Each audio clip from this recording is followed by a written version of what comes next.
Graça e paz, irmãos. Boa noite a todos. Hoje é segunda-feira, 9 de agosto de 2021, e este é o curso para novos membros da Igreja Presbiteriana de Fragoso.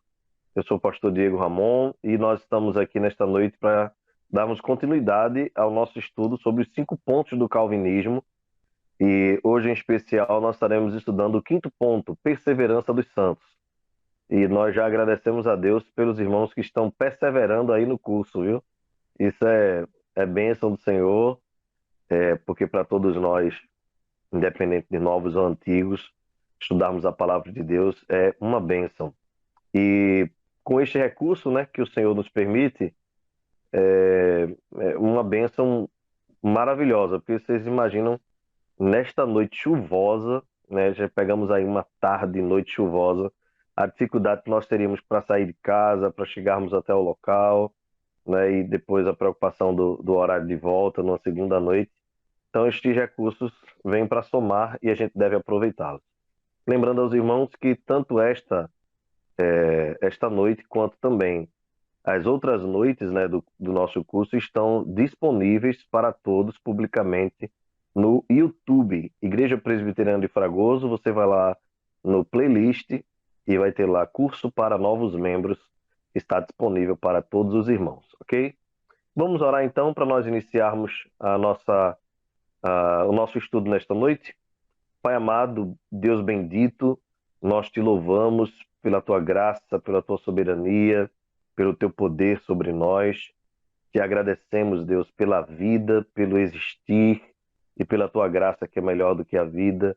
Por isso os nossos lábios te louvam. Assim, Senhor, como diz o salmista, cumpre-nos bem dizer-te enquanto nós vivermos.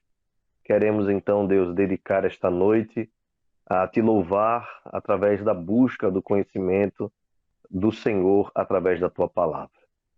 Para isso, Senhor, nós te rogamos a iluminação do teu Espírito, o auxílio do Senhor, e que o Senhor esteja nos orientando, tirando as nossas dúvidas e, acima de tudo, Senhor, movendo o nosso coração para te amar mais e amar mais ao nosso próximo. Ajuda-nos, obrigado por esta noite, pelo recurso que temos, e também nós te pedimos perdão pelos nossos pecados, pois tu conheces a nossa estrutura, sabes que somos pó, derrama sobre nós da tua misericórdia. Nós te agradecemos em nome de Jesus, o teu Filho amado. Amém. Amém. Meus irmãos queridos, eu quero iniciar esta nossa noite com uma poesia do poeta Augusto Toplady, que diz o seguinte: meu nome das palmas de suas mãos a eternidade não apagará. Permanece gravado em seu coração, em marcas de graça indelével. Sim, perseverarei até ao fim, tão certo como o penhor foi dado. Mais felizes, porém não mais seguros, estão os espíritos glorificados no céu. Amém. Amém. Meu nome das palmas de suas mãos a eternidade não apagará. Meus queridos, não há certeza mais gloriosa do que essa. Essa convicção que nós recebemos por meio da palavra de Deus, de que os nossos nomes jamais serão apagados do livro da vida, que nós pertencemos ao Senhor para sempre, de que Ele é o nosso Deus e que nós somos o seu povo, que nós fomos comprados por preço precioso, embora nós não tivéssemos valor algum. Ele nos deu o valor quando nós não merecíamos. Ele nos escolheu quando nós o rejeitávamos. Ele incondicionalmente nos amou. Ele derramou sobre nós do seu Espírito, nos dando graça para crer. E ele sustenta a nossa fé, nos auxiliando na caminhada. É com estas palavras que nós iniciamos então nesta noite o nosso estudo sobre perseverança e segurança dos santos. Lembrando aos irmãos que os 5 pontos do calvinismo, eles foram levantados a partir da discussão que foi iniciada por Jacob Arminius, que levantou a ideia, no caso deste ponto, né, em especial, de que o homem pode perder a salvação.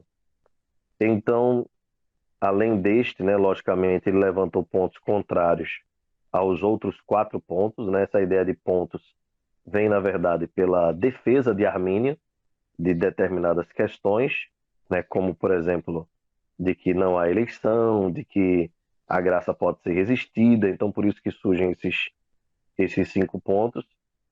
Então, os 5 pontos são, na verdade, uma resposta dos calvinistas às indagações levantadas por Jacob Arminius no Sínodo de Dort, ok?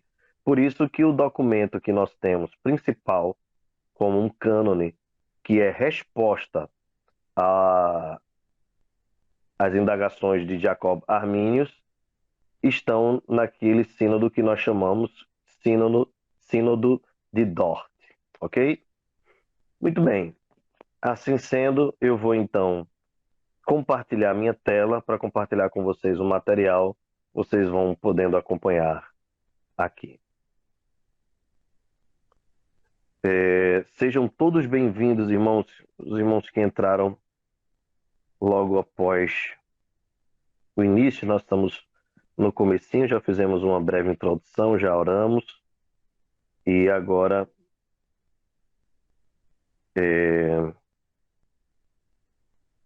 deixa eu procurar aqui. Agora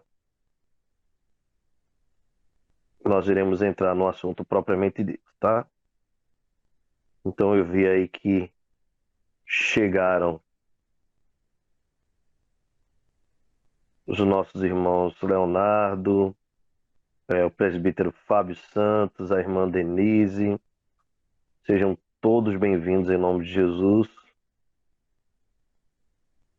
Eu não sei agora. Eu não sei se mais alguém entrou e eu não vi. Mas se entrou, sejam todos bem-vindos.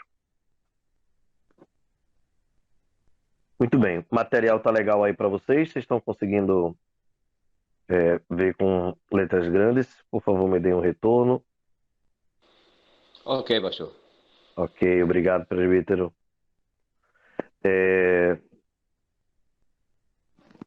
Opa, mais alguém chegando. Deem licença aqui só para receber mais um irmão.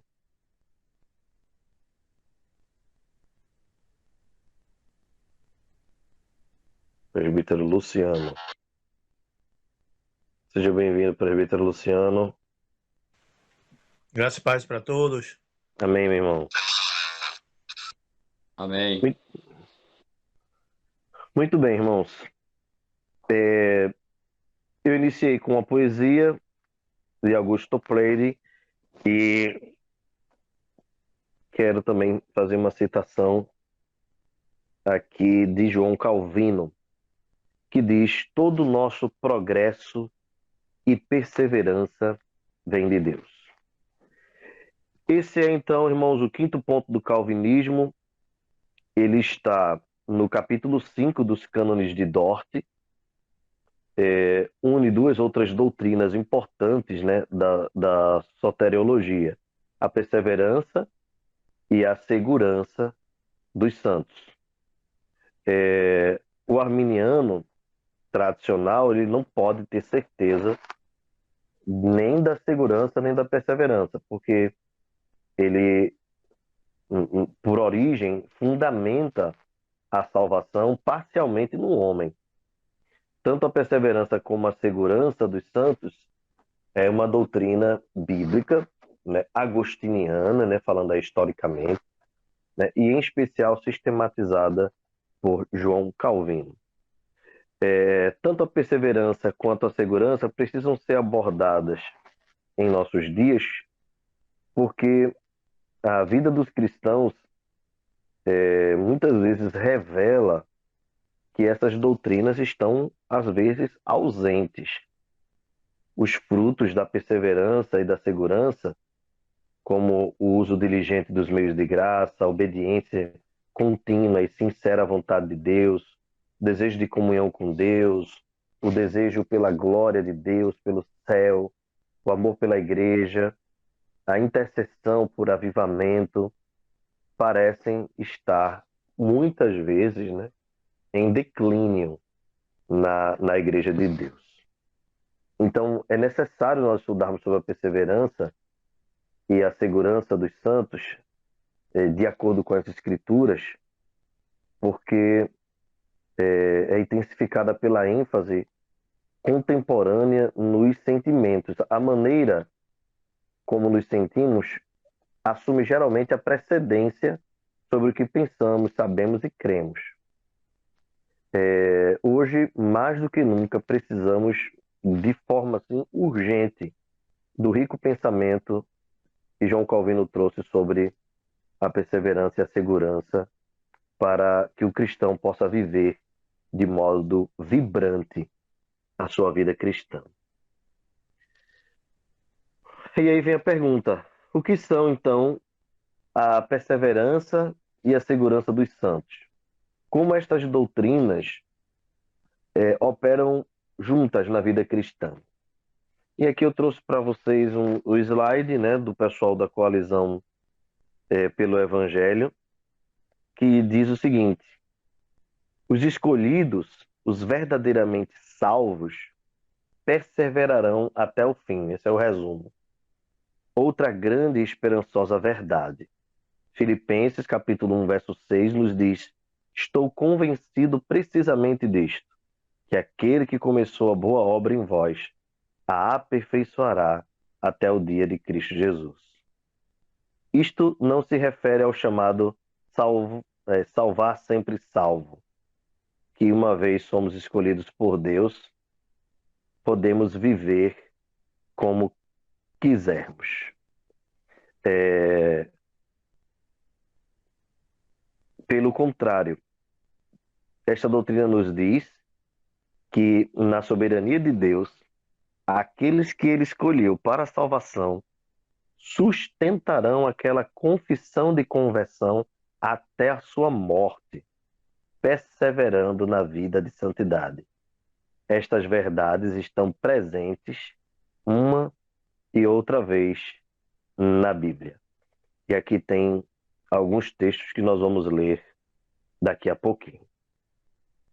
Então, em suma, irmãos, a doutrina da perseverança ou da segurança dos santos nos ensina exatamente que aqueles que foram escolhidos por Deus sustentarão a sua salvação, ou aquela confissão, né, de conversão até a sua morte, perseverando na vida de santidade. Então, ao contrário do que muitos pensam, que a doutrina da perseverança dos santos pode servir como álibi para alguém viver uma vida desleixada espiritualmente e ser salvo, a verdade é que nenhum cristão é salvo para viver intencionalmente uma vida desleixada.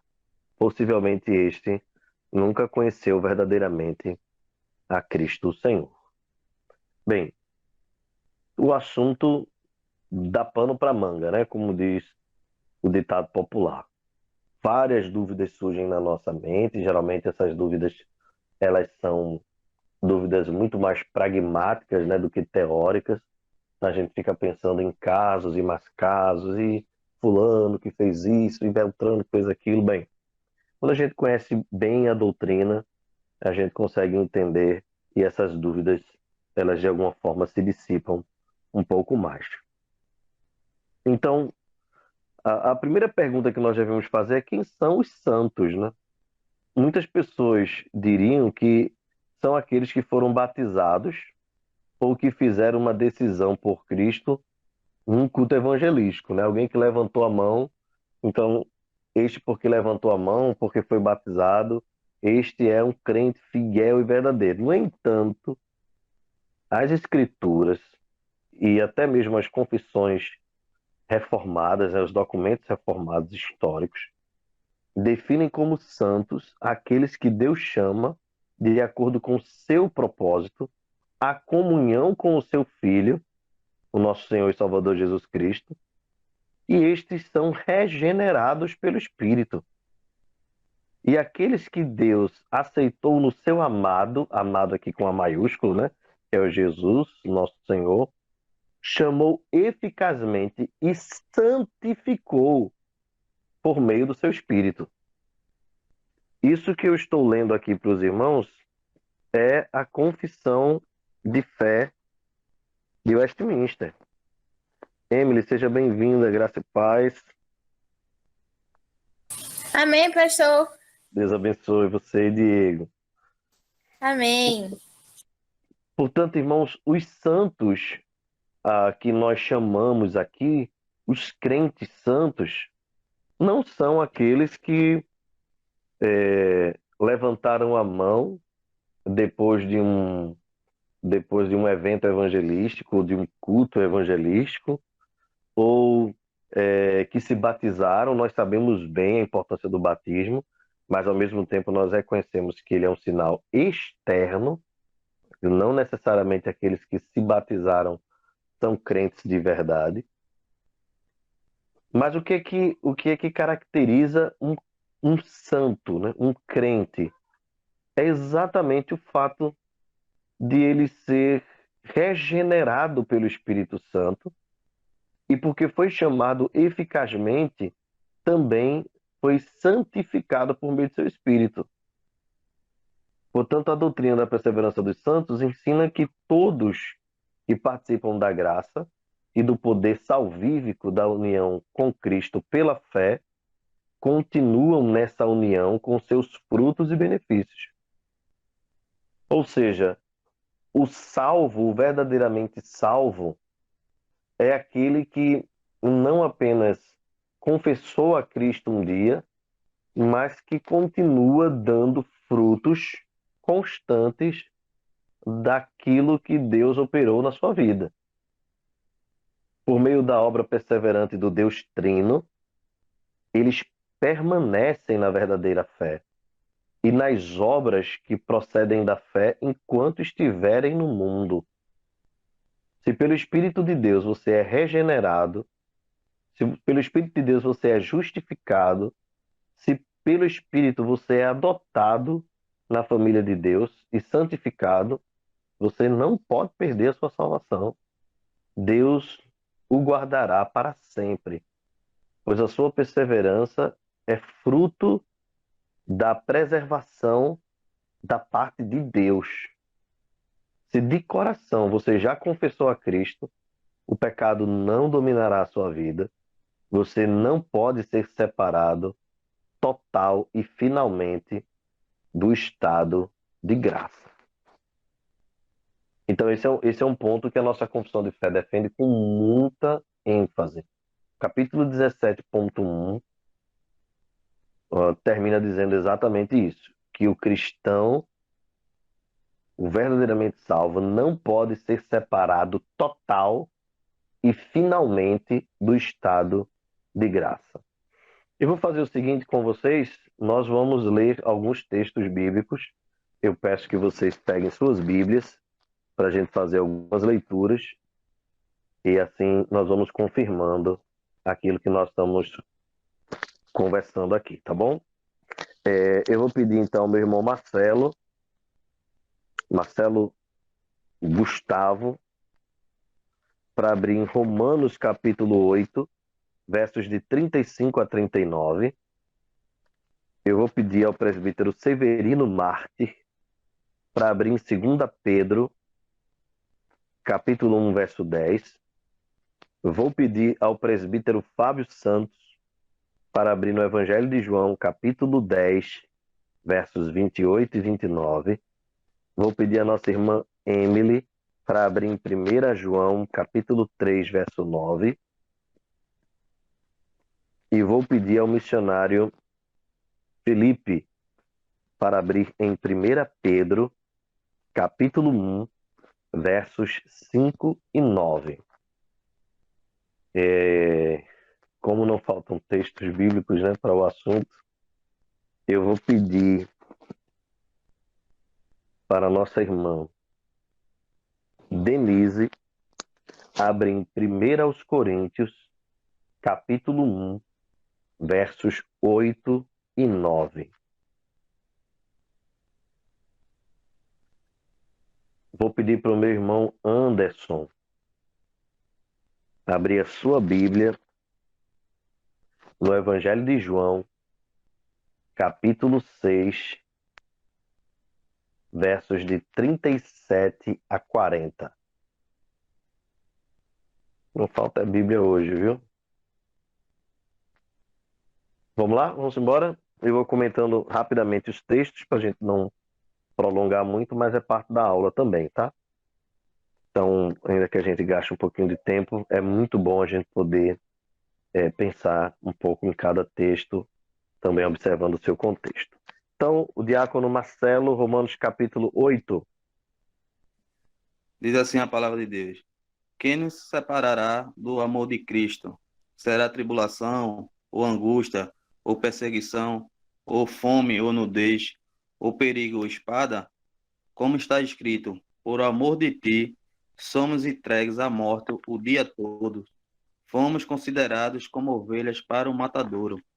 Em todas essas coisas, porém, somos mais que vencedores, por meio daquele que nos amou.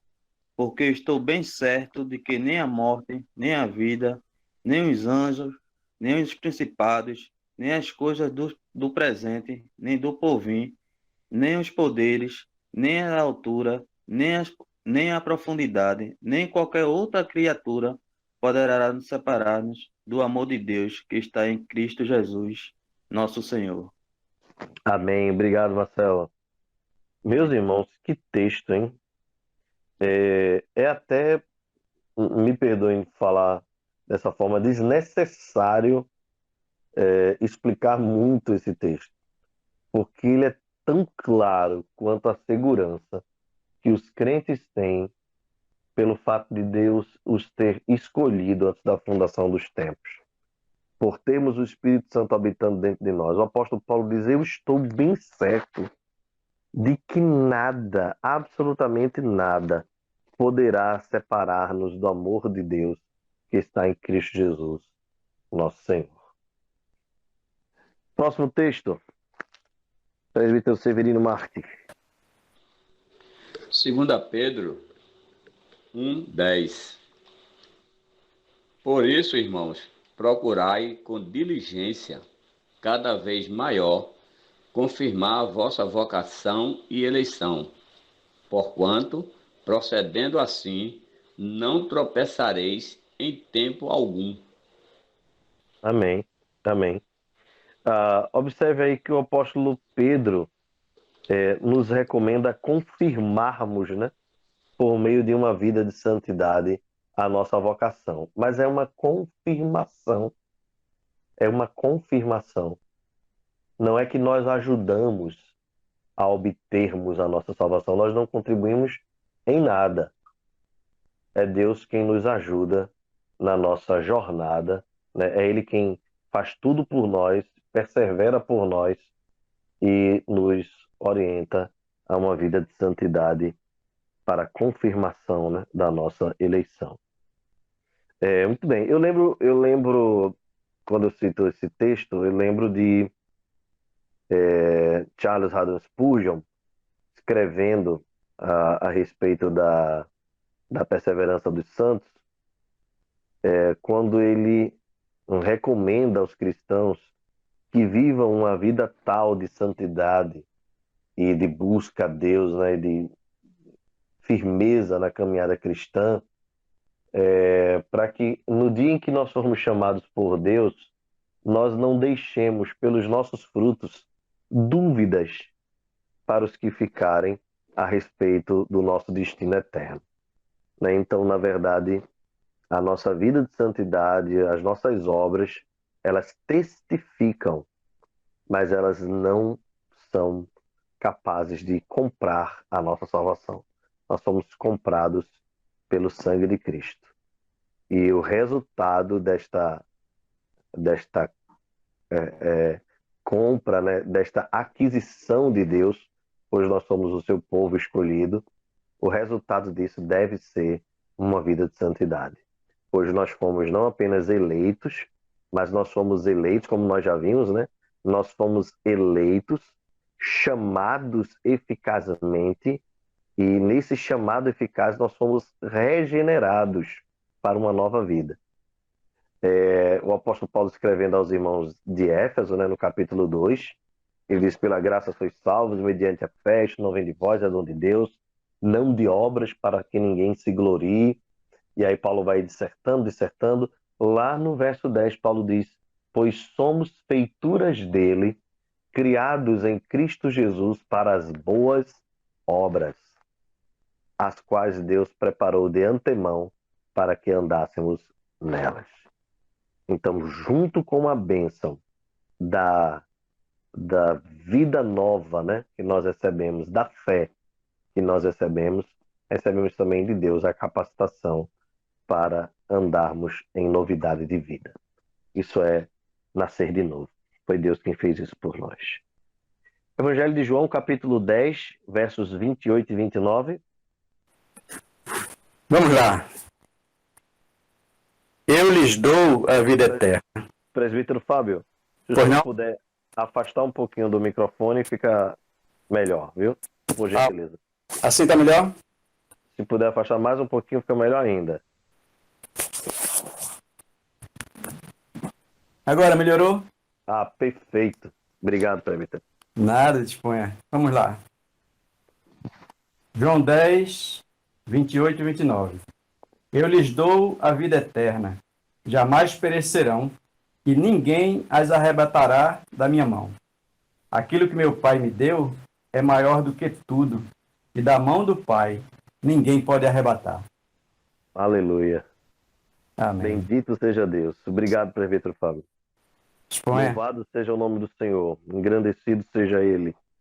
Meus irmãos, ninguém pode, Ele não vai perder nenhum de nós.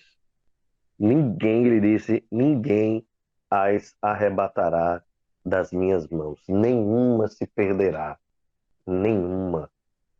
Então essa é uma garantia que nós temos em Cristo Jesus, de que, sendo nós suas ovelhas, como somos, porque ouvimos a sua voz, nós jamais poderemos nos perder.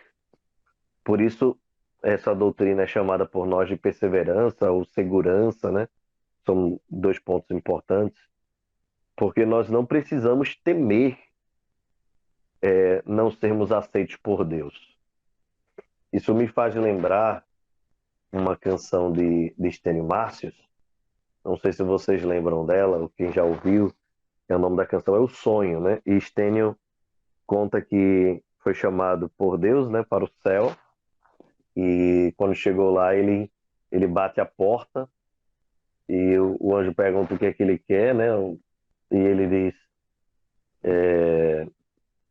eu quero entrar aí, eu quero morar aí. E o anjo diz: mas você, o que é que você traz aí? Ele traz o documento, né? De que fui comprado. E o anjo vai lá dentro e traz uma lista, né? Um rolo com todos os pecados que ele cometeu. E o anjo pergunta então se foi ele mesmo que cometeu tudo aquilo, né? E ele diz que sim. Então o anjo diz: então, como é que você quer morar nesse lugar, né? Como é que você quer viver aqui? E aí a resposta dele é: olhe bem lá embaixo e você vai ver que está escrito com letras de sangue: perdoado. Então o anjo abre a porta e ele entra para estar na eternidade com Deus. Então, na verdade, nada, irmãos, pode nos separar do amor de Deus. Nós fomos comprados por Ele. Ele pagou um preço alto por nós. Nós somos sua propriedade. E Ele jamais nos perderá. Assim como nós não temos, sendo humanos, né, interesse nenhum em perder uma propriedade que é nossa, nós somos propriedade exclusiva de Deus. Sacerdócio real, nação santa, povo adquirido por Deus, povo adquirido. Ele nos comprou, somos suas ovelhas e nenhum de nós se perderá. 1 João, capítulo 3, verso 9. Qualquer que é nascido de Deus não comete pecado, porque a sua semente permanece nele e não pode pecar, porque é nascido de Deus. Amém. É claro que o texto aí está falando de pecado no gerúndio, né? Não vive pecando, né? A ideia aí é de que é natural daquele que foi regenerado pelo Espírito de Deus viver uma vida constante e abundante de santidade. O pecado passa a ser para nós um acidente de percurso e não a caminhada natural, a jornada normal. Portanto, isso é importante nós entendermos, que a doutrina da perseverança dos santos, ao contrário do que muitos dizem, não ensina que aqueles que foram eleitos por Deus podem viver a vida de qualquer maneira e depois apresentarem um cartãozinho no céu dizendo fui salvo. Não, não, não. A verdade é que todos aqueles que foram eleitos por Deus, eles foram também regenerados para caminharem numa vida de santidade. O pecado se torna uma realidade triste, mas acidental nas nossas vidas e não o caminho normal.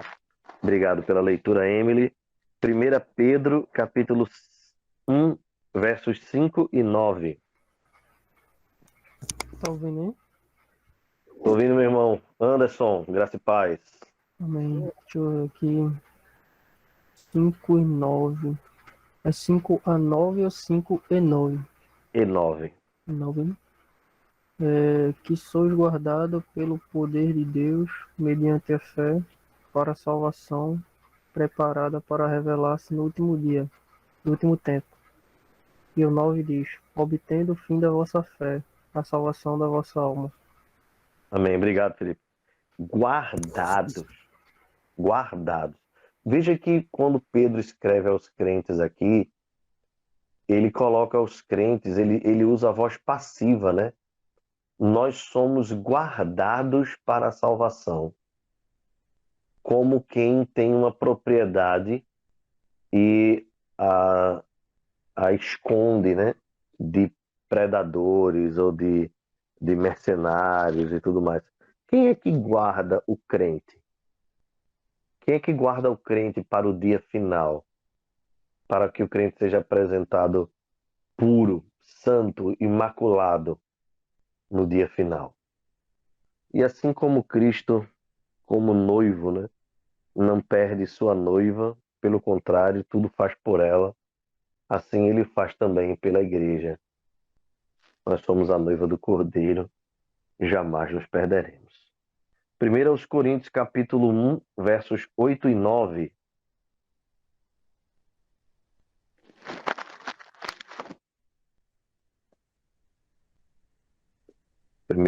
Eu pedi esse texto.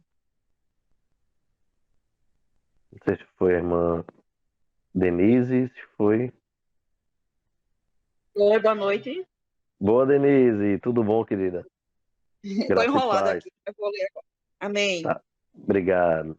1 Coríntios 1, 8 e 9. Isso. O qual vos confirmará também até o fim, para serdes imprevisíveis no dia do nosso Senhor Jesus Cristo. Fiel é Deus, pelo qual foste chamados para a comunhão do seu Filho, Jesus Cristo, nosso Senhor. Amém. Obrigado, Denise. Deus abençoe Amém. você e sua família. Meus irmãos, que texto é esse? Que texto é esse? Eu acho que um dos mais importantes. Paulo diz assim, a respeito de Cristo Jesus, né? Se você observar o verso anterior, a revelação do nosso Senhor Jesus Cristo, o qual também vos confirmará até o fim. E um detalhe, irmãos, Paulo está escrevendo para quem esta carta? Para a igreja de Corinto. Os irmãos sabem bem quem era a igreja de Corinto, né? Os irmãos sabem bem o que é que Paulo encontrou ali. E Paulo escreve a esses irmãos dizendo: Cristo vos confirmará até o fim, para seres irrepreensíveis no dia de nosso Senhor Jesus Cristo. Fiel é Deus. Que texto, irmãos. fiel é Deus. Talvez uma das lutas maiores nossas é quanto à nossa fidelidade a Deus. Não é verdade? Quando nós pensamos assim num crente fiel, que é um crente fiel, e se eu perguntasse para você assim, se você se identifica como um crente fiel, talvez muitos de nós teríamos dificuldade, se não todos, em dizer assim, eu sou fiel. E talvez alguns irmãos digam que sim, e claro, nós podemos nos entender como fiéis, porém, vou usar o termo popular que entendam, né? Se a gente acochar mais, a gente vai descobrir que vez por outra a gente quebra a fidelidade. Só que Paulo não diz que a nossa salvação está condicionada à nossa fidelidade.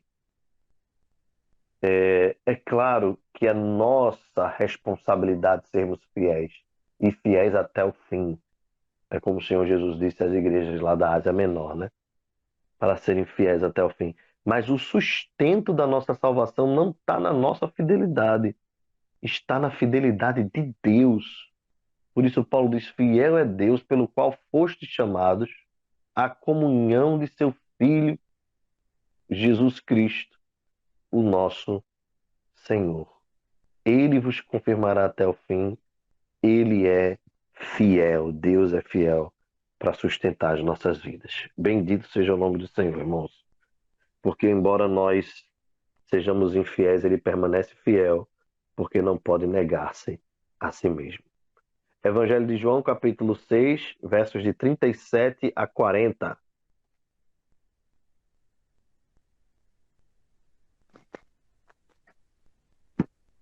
Será que eu pedi a algum irmão para ler esse texto?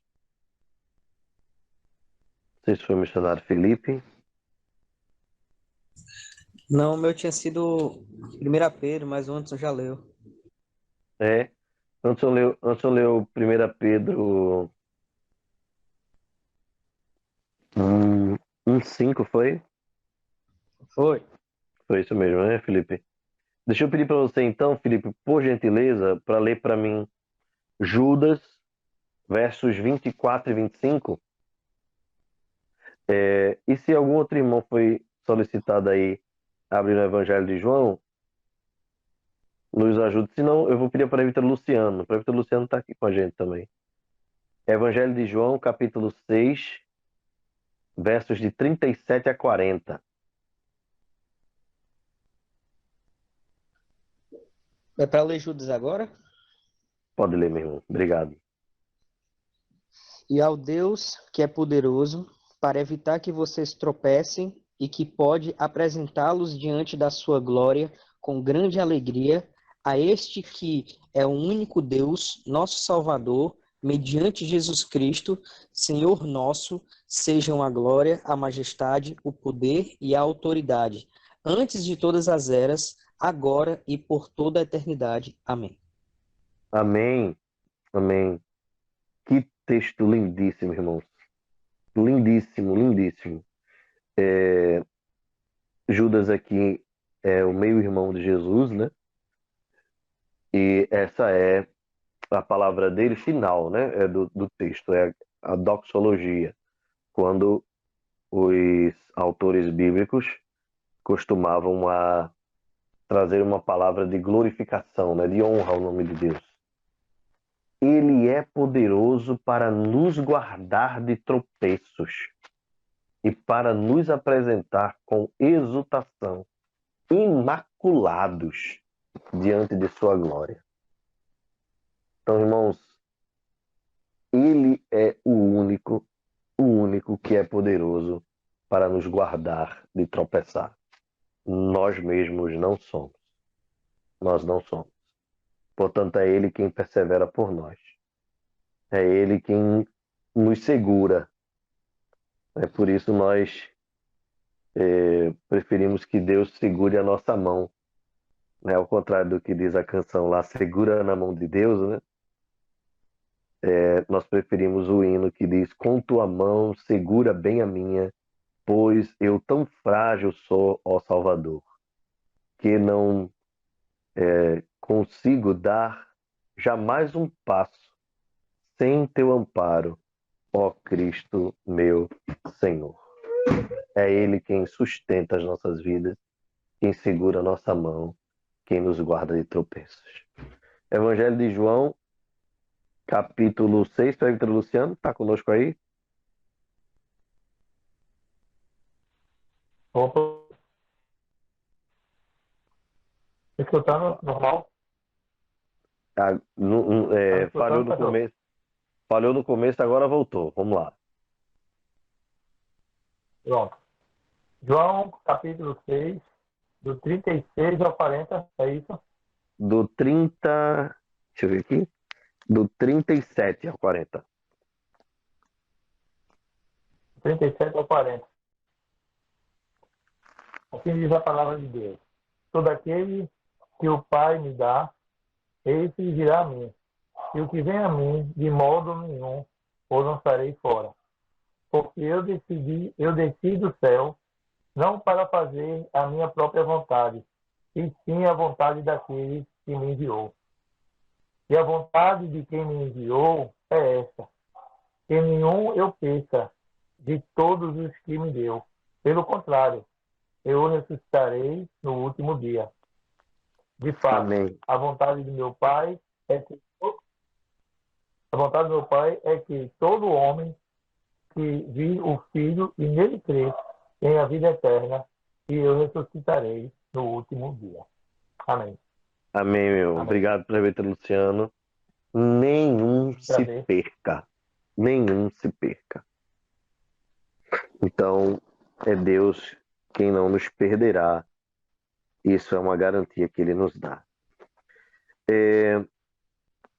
Conta-se, né, que certa vez um grande pregador escocês chamado Ebenezer Erskine foi visitar uma mulher no seu leito de morte e testou de forma amável a sua prontidão, né, seu desejo de ir para o céu o quanto antes. Quando ela lhe assegurou que estava pronta para partir a fim de habitar com o Senhor, porque se encontrava naquelas mãos das quais ninguém poderia tirá-la, então o pregador perguntou: você não tem medo de escorregar por entre os dedos dele no final? E ela respondeu: isso é impossível por causa do que você nos disse. E o que lhes disse? Ele indagou: que estamos unidos com Cristo e somos parte de seu corpo. Não posso escorregar, disse a mulher, por entre os dedos dele, porque sou um de seus dedos. Além disso, Cristo pagou um preço muito elevado por minha redenção, para livrar-me das mãos de Satanás. Se eu me perdesse, eu perderia mais do que eu. Eu perderia a minha salvação. Cristo perderia a sua glória, porque uma de suas ovelhas seria perdida. Meus irmãos, louvado seja o nome do Senhor. Eita, que dá vontade de virar pentecostal agora. E dar um glória aqui bem estrondante. Não posso escorregar por entre os dedos dele, porque sou um de seus dedos. Meus irmãos, você já imaginou Cristo sem um de seus dedos no céu? Sem uma de suas pernas, sem um de seus olhos? Nós somos o corpo de Cristo. Nós somos a igreja do Senhor. Nós somos comprados por Ele. A irmã estava certíssima. A glória de Cristo está unida à perseverança dos seus eleitos. Tem a ver com a glória de Cristo. Se os eleitos perecessem, Jesus seria infiel ao Pai. Porque Deus, o Pai, deu este encargo a Cristo. Que Ele preservasse seguro todos os que Ele escolheu para trazê-los ao céu. Jesus diz então: nenhum vai se perder, porque o Pai me deu. São minhas ovelhas, são minhas ovelhas. Tem dono, nenhum vai se perder. Portanto, imaginar que um crente pode cair do estado de graça, que um crente pode perder a salvação é acreditar que Cristo foi incapaz de cumprir o desígnio do Pai. Você já imaginou chegar lá no grande dia, quando Cristo for apresentar, vai ter na ata a ausência de não sei quantos? Jamais nenhuma ovelha se perderá. Por causa do papel de Deus na perseverança, alguns teólogos preferem usar o termo preservação dos santos em vez de perseverança. Os dois conceitos estão intimamente relacionados, mas não são sinônimos. A natureza imutável do propósito salvífico de Deus para seu povo e sua mão preservadora fundamentam a perseverança dos santos. Em outras palavras, Deus é quem guarda os crentes na fé. Deus é quem preserva os crentes de se desgarrarem. Deus é quem aperfeiçoa os crentes. Aquele que promete guardá-los cumprirá sua promessa. Quando os crentes pecam, Deus pode retrair-se deles temporariamente, mas não os deserdará. Podemos confiar que Deus completará a obra da graça que começou nos seus. Lembrem do filho pródigo, irmãos. O que ele aprontou, o que ele fez, mas ele era filho. E quando ele é recebido de volta, ele é recebido de volta como filho. Por quê? Porque Cristo é o autor, mas é também o consumador da fé. Os crentes são preservados pelo poder e intercessão de Jesus Cristo. Nós estudamos sobre isso, irmãos, no Catecismo Nova Cidade. Aqueles que tiverem curiosidade podem entrar aí nas nossas redes sociais, né? Tanto no YouTube como também nas mídias de podcast. E tem lá as séries, né, sobre os estudos no Catecismo Nova Cidade. E eu acho que é na pergunta, uma das perguntas finais, o 49, entre 49 e 51, nós vamos falar sobre a ascensão de Cristo, né, e sobre o estado de Cristo hoje. E uma das lições que nós aprendemos é que Cristo hoje está assentado à direita de Deus Pai e Ele é o intercessor do seu povo. Ele intercede como advogado diante do Pai por nós. Portanto, nós podemos confiar que temos um intercessor fiel. Somos preservados por essa intercessão. Nós somos preservados pelo ministério constante e permanente do Espírito Santo. Pela natureza, irmãos, imutável de Deus. Deus não muda, Deus não muda. Deus não é menino, Deus não é homem para que minta e nem filho de homem para que se arrependa. A nossa salvação está garantida pela intercessão de Cristo, pela habitação do Espírito e pela natureza do Pai que não muda, e a graça eterna para com os seus eleitos, por suas promessas de perseverança, por seu amor pactual e suas provisões para a perseverança. Charles Haddon Spurgeon diz assim: se Deus acende a vela, ninguém pode apagá-la. Se Deus acende a vela, ninguém pode apagá-la. Se os eleitos pudessem perder sua salvação, a eleição do Pai seria ineficaz, a intercessão de Cristo irrelevante e a santificação do Espírito impotente. A salvação seria destrutível, contrária ao que diz o texto de 1 Pedro, capítulo 1, versos de 3 a 5. Totalmente contrário. A perseverança dos santos é a parte da cadeia indestrutível da salvação outorgada aos eleitos. A eleição exige a chamada eficaz de Deus, a qual, por sua vez, impele a preservação da parte de Deus e a perseverança do crente. No entanto, a perseverança é uma obra tanto do crente como de Deus. Assegurados da vitória de Cristo, que os guarda, os crentes se esforçam para manterem-se no favor de Deus por perseverarem. Perseverança é uma atividade vitalícia dos santos. Enquanto nós estivermos aqui, vai ser a nossa luta. Isso inclui confessar Cristo como Salvador, produzir frutos da graça, perseverar até o fim. Os verdadeiros crentes perseveram em união com Cristo e nas coisas pertencentes à salvação. Deus não lida com os crentes como se eles fossem autônomos e responsáveis, e sim como agentes morais, pois os crentes perseveram ativamente na luta contra o pecado, visando a santificação. John Owen, né, pai do presbiterianismo, pastor inglês, diz o seguinte: a graça não anula a nossa responsabilidade, mas nos capacita a cumpri-la. Ela não nos isenta dos deveres, mas nos equipa para o cumprimento deles.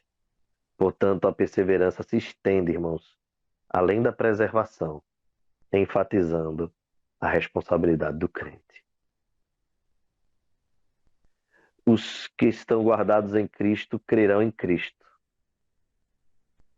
Mas também é verdade, aqueles que creem em Cristo serão guardados em Cristo.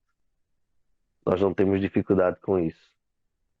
Nós cremos num Deus gracioso e nós cremos que Ele é gracioso para nos conceder força para seguirmos fiéis até o fim. Eu abro agora para perguntas, depois a gente dá uma continuada aqui.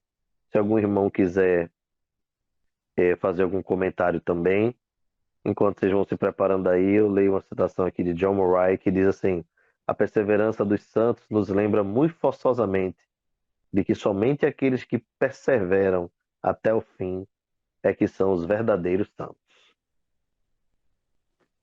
Se algum irmão quiser comentar, fazer alguma pergunta, discordar, fiquem à vontade.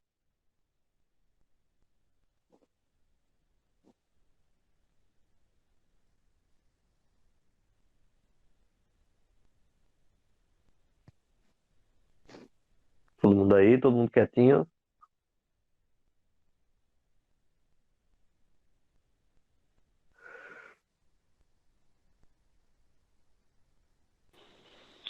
Pastor, Pois não, Presbítero Severino. Obrigado por romper o silêncio. a base de hoje é a perseverança, né? E a minha pergunta é: e os que não perseverarem? Então, os que não perseverarem, das duas, uma. Ou não foram regenerados, embora possam estes participar dos meios comuns de graça, é possível, terem sido batizados, até participarem da ceia, ou estão num estado de pecado, porque a nossa confissão de fé afirma que um crente pode cair em profundo pecado sem decair do estado de graça, pois este um dia voltará e se arrependerá dos seus pecados, ainda que cumpra as consequências daquilo que praticou. Então seria, vamos imaginar aqui, o estado de Judas, né? O primeiro caso aí que eu citei, a gente pode identificar como o caso de Judas, alguém que conviveu com Jesus, alguém que trabalhou para Jesus, alguém que expulsou demônios, né? Alguém que era de confiança, se a gente pode colocar assim, né? Até cargo ele tinha no grupo dos apóstolos. Não estou usando Judas como exemplo, porque ele é o tesoureiro, não, viu? Entenda bem, o senhor é tesoureiro também. Foi só o primeiro, Tá certo. foi só o primeiro exemplo que me veio à mente, viu? Ok.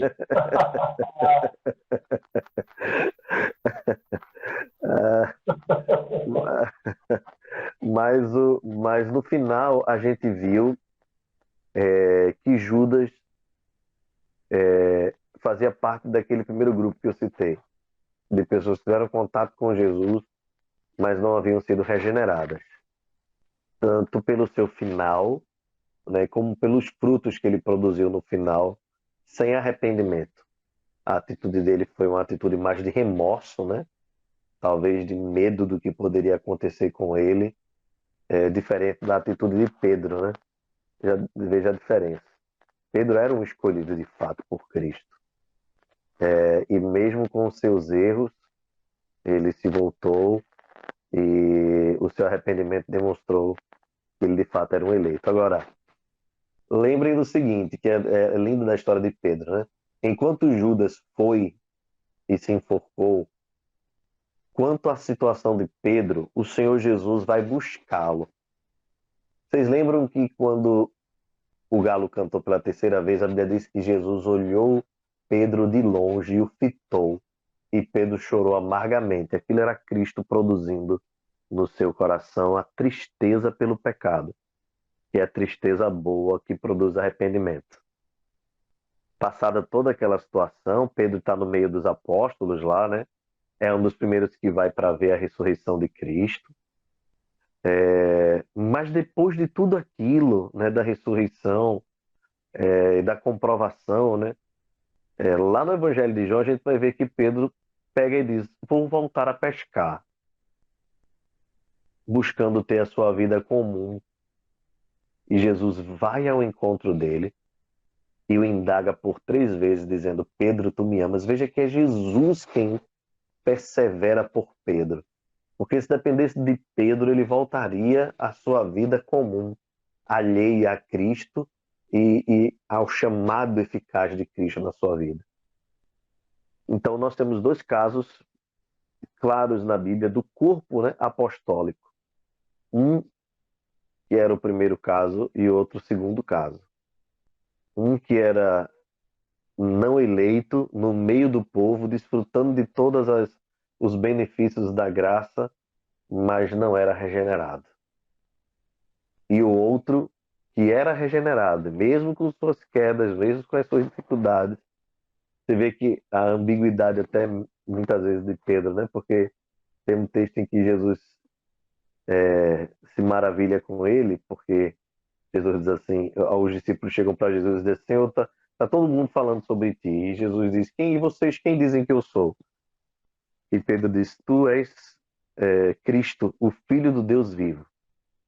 Aí Jesus olha e diz: bem-aventurado sois, Simão Barjonas, porque não foram carne ou sangue que tu revelaram, mas o Pai que está nos céus tu revelou. Aí logo em seguida o texto diz que Jesus ia subindo para a região de Jerusalém e Pedro diz para ele: Senhor, não faça isso contigo mesmo. E aí Jesus diz: arreda Satanás, pois não cogitas das coisas de Deus e sim dos homens. Então a vida cristã pode ser assim, semelhante à de Pedro. E no final, todos nós cristãos somos um pouco Pedro. Nós temos os nossos altos e baixos. Nós temos as nossas virtudes e fraquezas.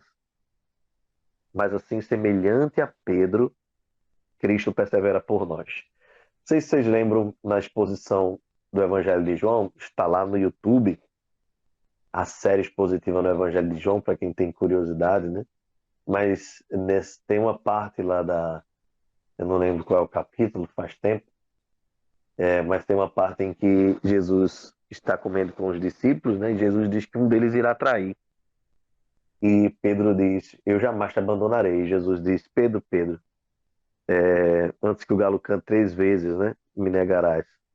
E Pedro insiste, dizendo: jamais, Senhor, jamais. Então Jesus diz assim: olha, Pedro, eu vou te dizer uma verdade. Satanás me pediu para peneirar vocês como quem peneira o trigo. Mas eu já estou intercedendo por você. O que é que sustentou, irmãos, a fé de Pedro, eleito por Deus, senão a intercessão de Cristo? Cristo é o intercessor da igreja. Cristo é o intercessor dos eleitos. É por isso que nós estamos de pé. Você não pensa que está de pé porque você é bom, não. Você não pensa que está de pé porque você faz coisas boas, É porque Cristo persevera por você, intercede por você, porque o Espírito habita em você, porque é Ele quem te move toda a glória, toda a honra e todo o louvor pela nossa salvação seja dada apenas a Cristo Jesus, que é Ele quem segura na nossa mão. Amém? Ok, pastor. É só mais um complemento do que uma pergunta agora, né? Essas pessoas podem ser consideradas aquelas que fazem parte da igreja visível, Sim, porque nós sabemos que a igreja invisível, que também é composta dos salvos, só Deus sabe quem são. Eles podem estar no meio da igreja, como o senhor já explicou desde o início, e não serem salvos, porque aos salvos, né, não, a salvação ela é eterna, ele não perde a salvação. Mas perfeito, essas pessoas podem estar no meio da igreja, né, participando dos elementos, como já foi dito, e sem serem salvos. E eu perfeito. estive lembrando das cartas do Apocalipse, pelo menos em 3 delas, né, João cita que ao vencedor, né, quando ele termina a carta, ele diz que ao vencedor é que se dará a coroa da vitória, que ao vencedor dá-se Coroa ao da direito de vida, sentar no trono. Sim? coroa da vida, Coroa da vida, sentar-se no trono. E o outro ele diz que vestirá as vestiduras brancas, né? Mas ao vencedor, ao que isso. passar por todas as tribulações e não cometer os pecados, não, né? Que Perseverar. perseverar. Porque o estudo hoje é de perseverança e realmente nós estamos vendo. É como se ele dissesse assim, aos que perseverarem, né? Ele diz isso em Laodiceia, na Filadélfia, né? Em Tiatira, em Sardes, aliás. Né? Pelo menos eu vendo aqui alguns casos, enquanto o senhor falava, estava lembrando e pesquisando aqui, pelo menos em 3 das 7 cartas, o João termina, né, com essa recomendação, né, de que ao vencedor se dar-se-á dessa maneira, aquele que perseverar até o fim. Muito bem, perfeito. Eu responderia ao senhor, ou faria um complemento, com a historinha que o Dr. Joel Bick conta. Ele diz o seguinte, que um pregador pregava e na sua pregação ele advertia a igreja quanto aos perigos de alguém viver uma falsa profissão de fé, ou seja, viverem uma vida alheia a Deus, né, enquanto se dizem cristãos. Então, alguns da igreja começaram então a pensar que ele acreditava que um cristão poderia cair do estado de graça, ou seja, poderia se perder ou perder a salvação. Até que um membro da igreja tomou coragem e perguntou a ele: Pastor, o senhor é contra a perseverança dos santos? Então o pregador disse: De modo algum, eu sou contra a perseverança dos pecadores. Então o homem não ficou muito satisfeito com a resposta e foi mais incisivo. Você acha que um filho de Deus pode cair profundamente e ser restaurado? O pastor, então, com muita sabedoria, respondeu assim: Creio que seria bastante perigoso fazer tal experiência. Veja a pergunta do rapaz, né? O senhor quer repetir a pergunta, essa última agora?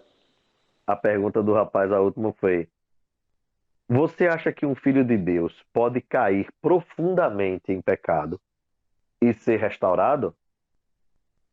Então o pastor respondeu: Creio que seria bastante perigoso fazer tal experiência.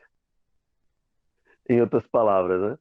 Ele não disse que não acreditava que um crente pode cair em pecado e ser restaurado, mas ele disse que é muito perigoso fazer isso. Porque aqueles que intencionalmente caem em pecado, acreditando que porque uma vez que foram salvos, serão salvos para sempre, na verdade estes nunca foram regenerados.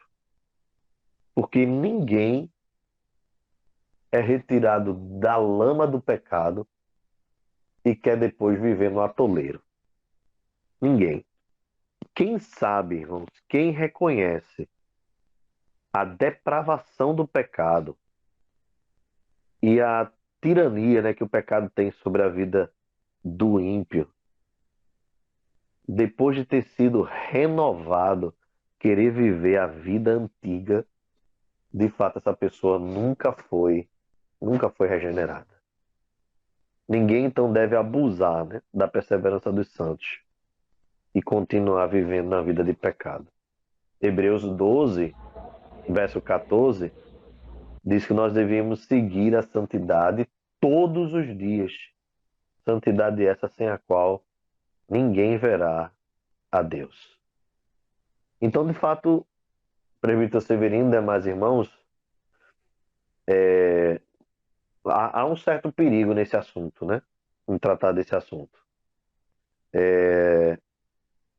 Porque algumas pessoas podem se utilizar dessa doutrina acreditando que podem viver uma vida desleixada. Tem um pastor batista, John Dagg, que disse que é um erro fatal e perverso os homens acharem que, uma vez convertidos, serão salvos sem importar a maneira como vivem. Perseverança não significa que a gente pode viver do jeito que a gente quer. Mas perseverança diz que a gente deve viver da forma que nós professamos crer em Cristo.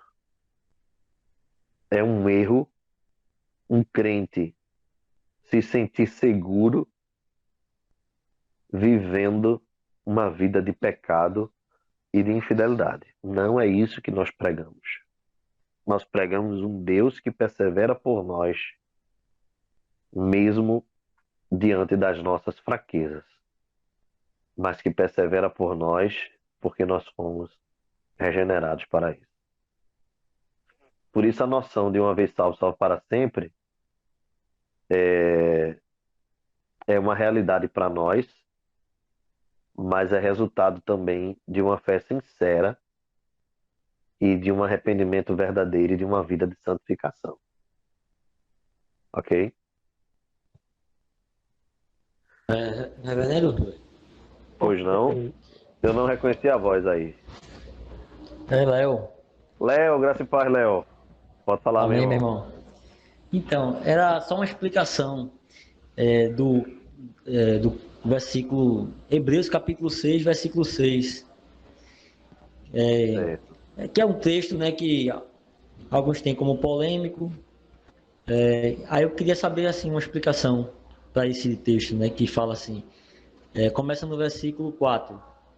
Ora, para aqueles que uma vez foram iluminados, provaram o dom celestial, tornaram-se participantes do Espírito Santo, experimentaram a bondade da palavra de Deus e os poderes da era que há de vir e caíram, é impossível que sejam reconduzidos ao arrependimento, pois para si mesmos estão crucificando de novo o Filho de Deus, sujeitando à desonra pública. Uma explicação que eu peço é em relação a essa parte que diz assim, tornaram-se participantes do Espírito Santo, porque a Bíblia diz que o Espírito Santo é o penhor da nossa salvação, né? Então a gente sabe que foi regenerado porque a gente tem o Espírito Santo em nós. Isso. E como o texto fala que se tornaram participando do Espírito Santo e caíram, né? Como o senhor explicou agora há pouco, aqueles que caem e não se arrependem e morrem nesse estado, eles mostram que nunca foram de fato regenerados. Perfeito. Olha, o que a gente percebe, o texto fala que eles receberam o Espírito Santo, aí é isso que eu queria entender melhor. Mas observem que o texto não fala. Eu pedi só você desligar aí o microfonezinho para ficar. Isso, perfeito, Léo. Observe que o texto é de um contexto difícil, né? Mas é um texto que fala sobre apostasia. E não diz necessariamente que esses homens receberam, né, o Espírito Santo como habitação, visto que uma vez salvo, salvo para sempre, né? Mas que eles provaram do Espírito como meios de graça. Em outras palavras, eles estiveram no meio da igreja, como Demas. Lembra que Paulo fala sobre Demas? Gente que parece ser cristã, mas que se afastaram da verdade e da igreja. E isso é uma prova, né, ou uma revelação de que nunca de fato eles tiveram realmente uma união salvífica.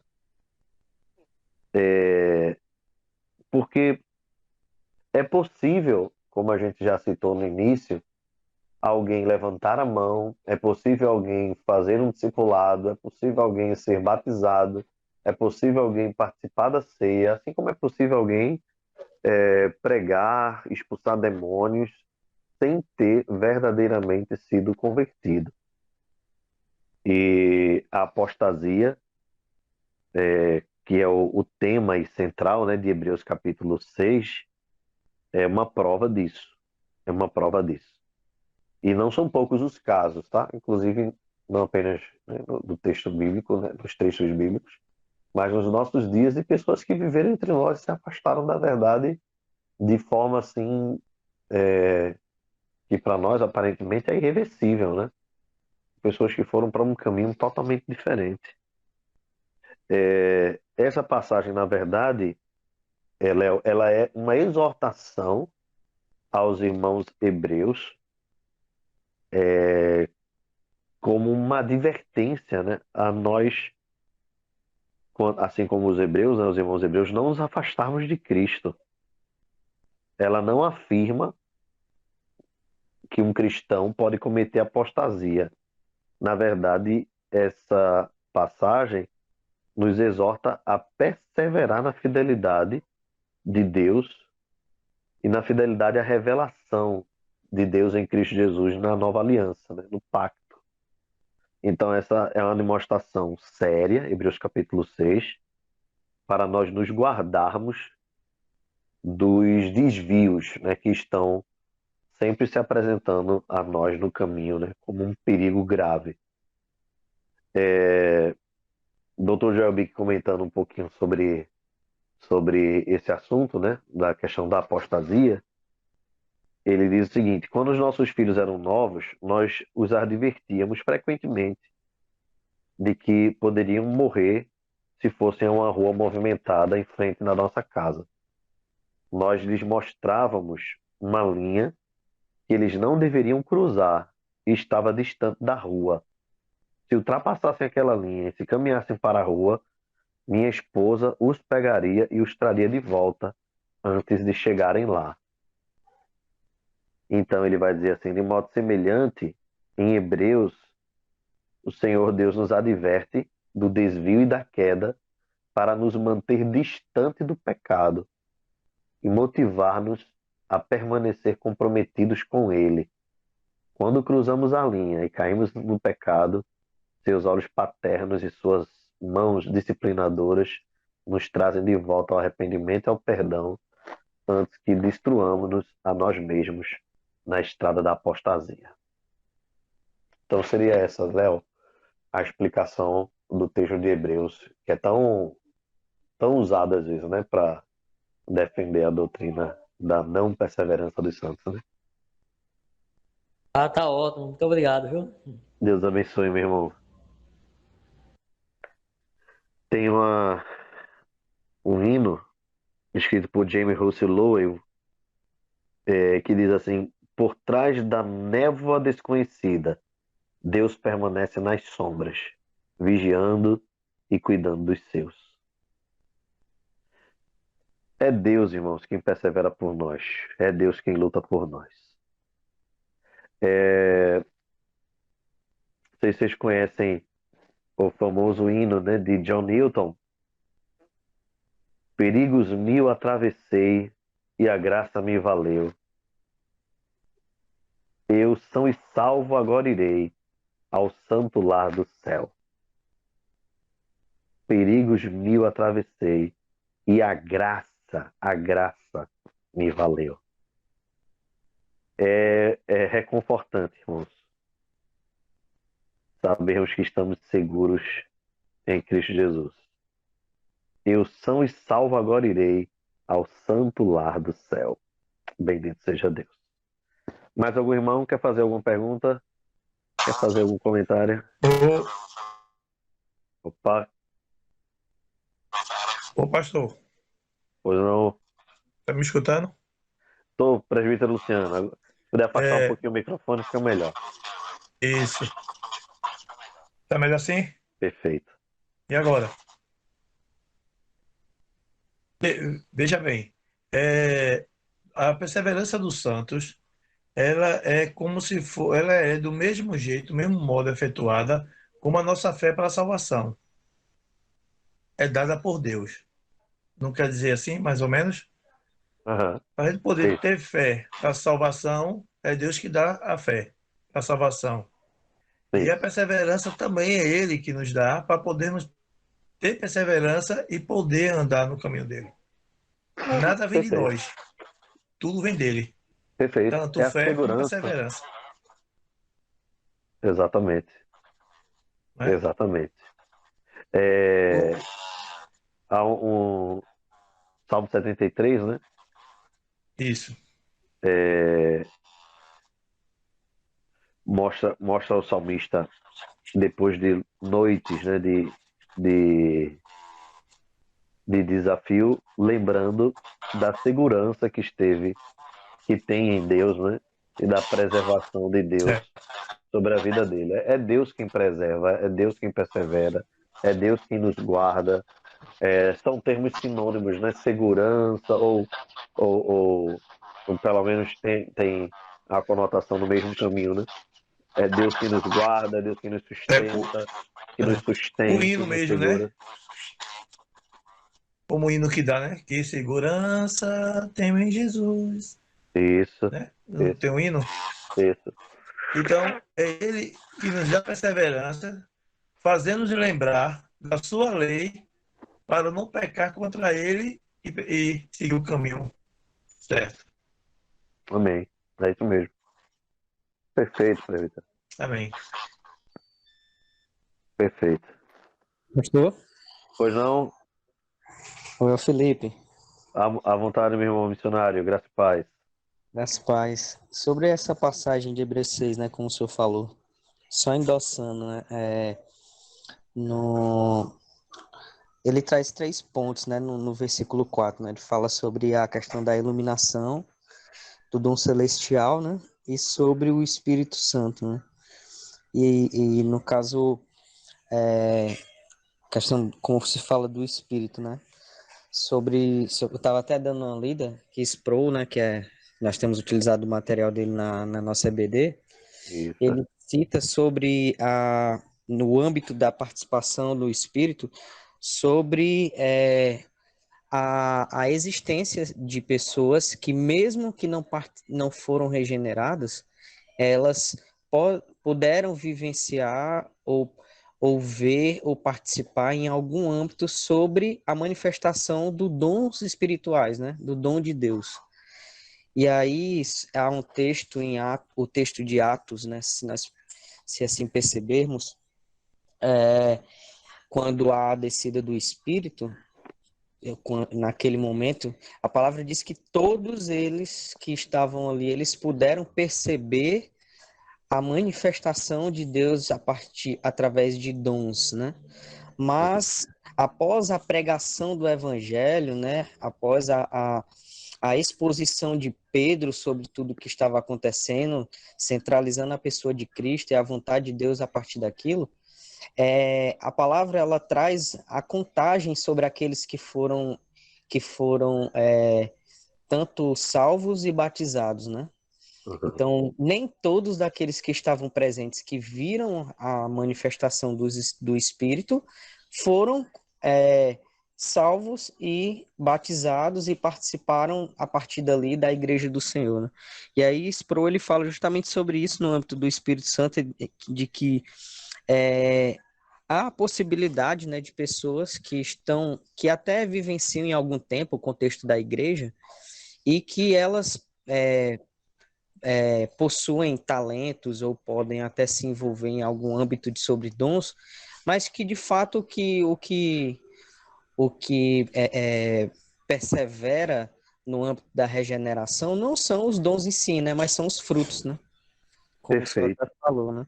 Então, Perfeito. de que quando ele fala aqui em Hebreus sobre participantes do Espírito, o Sproul, ele centraliza isso, né? De que não necessariamente são pessoas que foram regeneradas, mas sim pessoas que de alguma forma puderam ver ou foram, como aqui fala, iluminados, né, em algum âmbito, sobre os dons espirituais, mas não sobre a regeneração, que é a obra-prima do Espírito Santo em nós, né? Perfeito. E esses, não apenas, missionário Felipe, não perseverarão, como logo serão desmascarados, sabe? Veja que Paulo conviveu um tempo, mas depois disse: Demas, tendo amado o presente século, né, me abandonou, e o Senhor porá isso em conta. Mas nós podemos lembrar também, como eu citei, né, na pergunta do presbítero Severino, o caso de Judas, que teve privilégios assim imensos. E quanto à questão dos dons, né, eu lembro aí, você citou muito bem, eu lembro de Simão, o mago, né, que queria comprar, né, os dons, né, que Deus havia concedido aos apóstolos ali, e é por causa desse personagem, né, desta pessoa, né, Simão, de que vem o termo simonia, né? Quando os romanos compravam aí o perdão de Deus, né, as bênçãos de Deus através de recursos, o termo usado foi simonia por causa dele, Simão o mago, né, ou Simão o mágico. Aquele homem havia desfrutado de algumas experiências específicas, né, maravilhosas, mas era ímpio no seu coração, né, e permaneceu ímpio, logo dando frutos. E o apóstolo Pedro mandou ele seguir para o inferno com o seu dinheiro, né? Jesus usa um texto maravilhoso, né, de ensino sobre o próprio trigo, né, e o joio, né? Que os dois crescem juntos, mas que logo se vê o que é trigo e o joio a partir do crescimento, né? Isso, Os dois perfeito, crescem no irmão. mesmo âmbito, mas aquilo que fica é o trigo e o que é queimado é joio, né? Perfeito, perfeito. Muito bem, meus irmãos, maravilha, viu? Muito obrigado pela contribuição de vocês, tem sido bênção aí, tantas perguntas quanto os comentários, essa interação é maravilhosa. Eu queria comentar com vocês aqui, antes de abrir novamente, a história, uma breve historinha, né, de John Newton. Ele era capitão de navios, né? Vocês devem lembrar bem da história de John Newton. Quem não conhece deve conhecer a história de John Newton. Ele foi durante um tempo longo da sua vida capitão de navios negreiros, né? Então ele ouviu muitos escravos, ouviu muitos escravos sussurrando de medo e morrendo, né, nos navios. É dele que vem a famosa canção Maravilhosa Graça, né? O Amazing Grace. John Newton, quando era capitão de navios, contou um admirável sonho que teve. No seu sonho, ele estava no porto de Nápoles, quando uma pessoa muito gloriosa veio ao navio e lhe deu uma linda joia. Newton ficou emocionado, mas logo chegou outra pessoa que começou a zombar dele, dizendo que a joia não era verdadeira e insistindo que ele a jogasse fora. Por fim, ele creu nas palavras daquela pessoa e lançou a joia no mar. Imediatamente, Newton ficou cheio de horror. "Oh, o que eu fiz?" ele exclamou. Logo, a gloriosa pessoa veio novamente até ele e perguntou-lhe sobre a joia. Com vergonha, Newton confessou que a havia jogado fora. O que aconteceria? Ele viu o ser glorioso ir para o lado do navio e voltar com a joia. Quando ele retornou ao convés, Newton estendeu a mão para pegar a joia, mas o ser glorioso recusou, dizendo: "Não, a joia é sua. Ela sempre será sua, mas eu a guardarei para você." Que história, irmãos! Em última análise, perseverança dos verdadeiros crentes está não em nosso frágil apego a Deus, e sim em Ele nos segurar poderosamente em si. A estabilidade e a constância da nossa vida espiritual descansam não em nossos poderes humanos, e sim no eterno propósito e infinitos recursos de Deus. Os propósitos de Deus, as promessas de Deus, o poder de Deus, as provisões de Deus e a proteção de Deus. Que conforto isso nos dá. Eu concluo, irmãos, com as palavras do Sínodo de Dort, encerrando o assunto sobre perseverança dos santos. Diz assim, no capítulo 5, no artigo 15, o cânone de Dort. A mente carnal é incapaz de compreender esta doutrina da perseverança dos santos e da certeza resultante, que Deus tem revelado abundantemente em sua palavra para a glória do seu nome e para a consolação de nossa alma, e que ele grava no coração dos fiéis. Satanás odeia esta doutrina. O mundo a ridiculariza. Os ignorantes e hipócritas abusam dela, e os hereges se lhe opõem. Mas a esposa de Cristo tem sempre amado com muita ternura e defendido constantemente esta doutrina como um tesouro inestimável. E Deus, contra quem nenhum conselho e nenhuma força podem prevalecer, disporá a Igreja de Cristo a continuar mantendo essa conduta até o fim.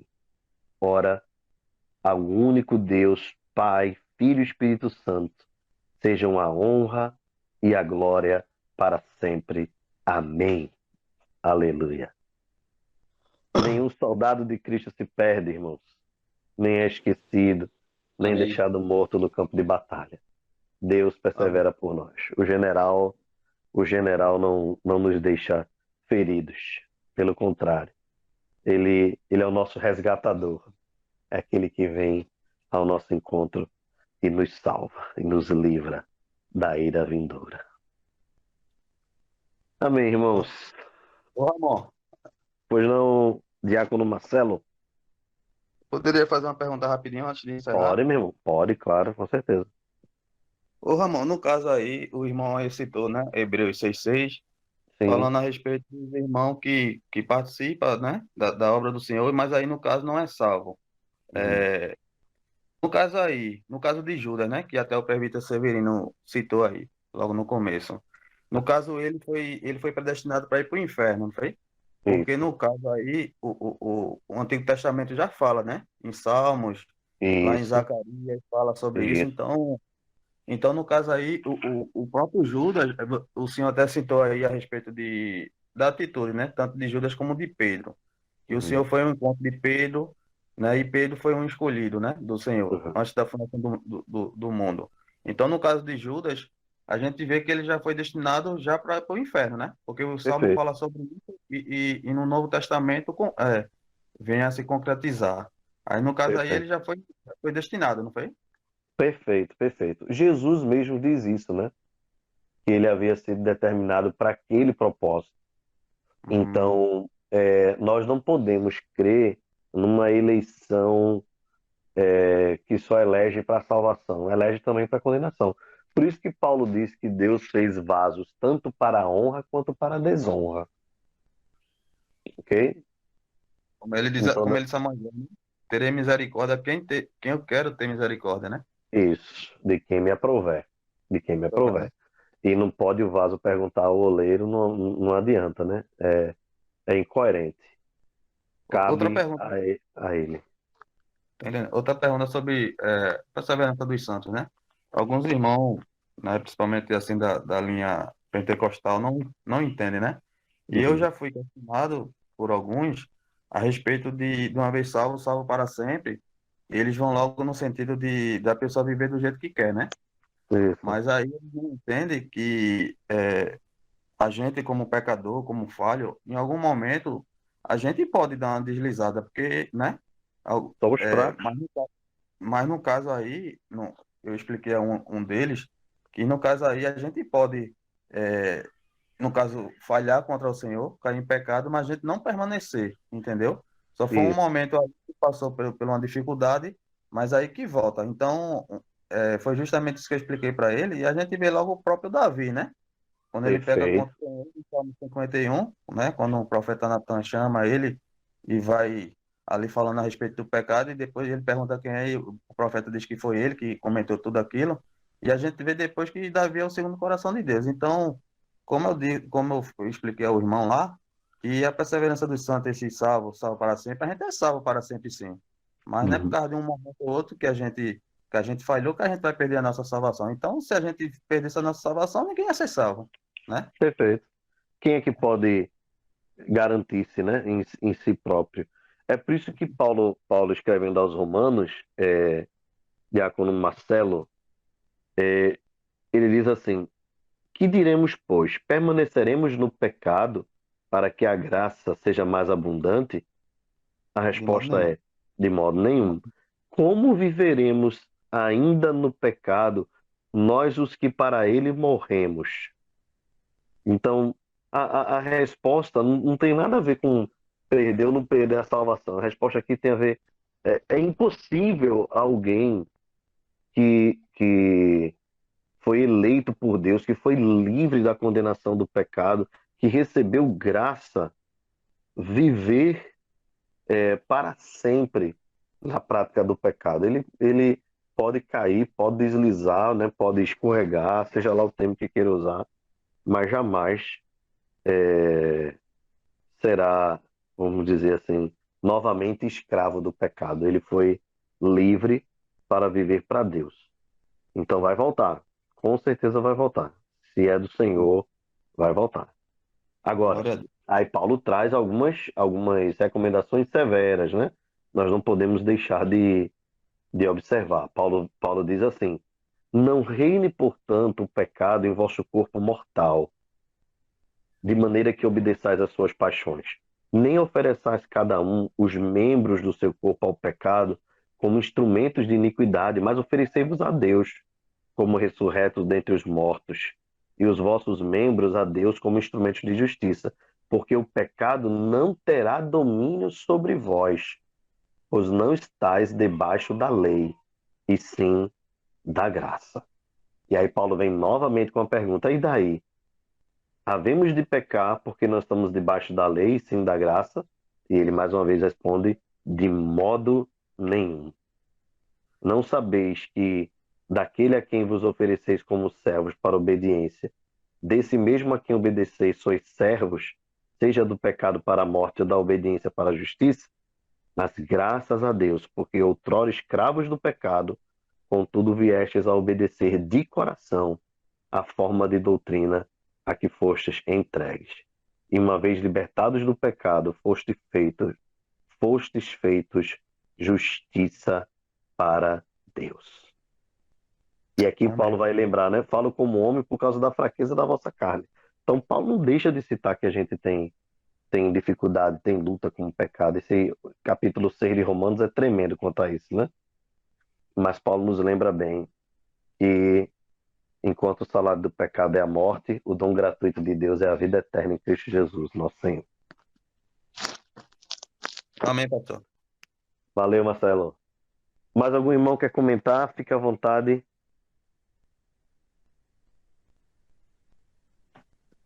Mais algum irmão? Enquanto vocês vão pensando aí, deixa eu, chegar por aqui na câmera. Meus irmãos, olha, eu encerro. Não sei se algum irmão quiser comentar, fica à vontade, viu? Já estamos pertinho de encerrar. Mas eu trago minhas palavras finais assim. Essa doutrina, ela é para nós um incentivo tremendo a nós nos alegrarmos em Deus, confiarmos em Deus, estarmos seguros. Caso algum irmão queira alguma literatura específica a respeito disso, tem um livro do Dr. Joel B. que está lá dentro, que é A Busca pela Plena Segurança, se eu não me engano. A minha edição é uma bem antiga, uma azulzinha, comprei ainda na época do seminário. mas é a tese de doutorado, se não me falha a memória, do Dr. Joel Bick, que é lindíssima, lindíssima, lindíssima sobre este assunto.